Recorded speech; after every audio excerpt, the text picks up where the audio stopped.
Praise the lord friends, welcome to our channel. 17వ అధ్యాయం 22వ వచనంలో యేసయ్య ముందుగానే చెప్తాడు. ఏమనంటే, మనుష్య కుమారుడు మనుష్య చేతులకు అప్పగింపబోచున్నాడు, వారు ఆయన చంపుదురు, 3వ దినాన ఆయన లేచును అని వారితో చెప్పినప్పుడు ప్రజలందరూ చాలా దుఃఖపడతారనమాట.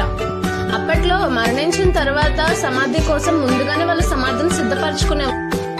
అయితే ఇక్కడ యేసు శిష్యుడుగానున్న అరిమతయ యోసేపు అని ఒక ధనవంతుడు ఇంకా యేసయ్యను తీసుకొచ్చి సమాధిలో పెట్టేస్తారు. ఒక పెద్ద రాయిని అడ్డుగా కూడా పెట్టేస్తారనమాట.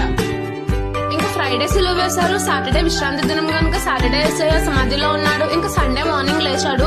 మత్తయి 28వ అధ్యాయంలో యేసయ్య ఎలా లేచాడు, ఎప్పుడు లేచాడు, ఎవరెవరు చూసారు అనేది ఉంటుంది. అయితే ఇక్కడ ఏంటంటే యేసయ్య లేచిన తర్వాత కూడా ఈ ప్రధాన యాజకులు అందరూ యేసయ్య సమాధి దగ్గర కొంతమంది పెట్టాలి అంటారు కదా. యేసయ్య లేచాడని మొత్తం అంతా న్యూస్ స్ప్రెడ్ అయినా కూడా ఏమంటారంటే కొంతమంది తోటి డబ్బులు ఇచ్చి యేసయ్య లేవలేదు, యేసయ్యను పడుకొని ఉన్నప్పుడు యేసయ్యని తీసుకెళ్లిపోయారు శిష్యులని చెప్పండి అని డబ్బులు ఇచ్చి చెప్పిస్తారు. సో ఇప్పటికీ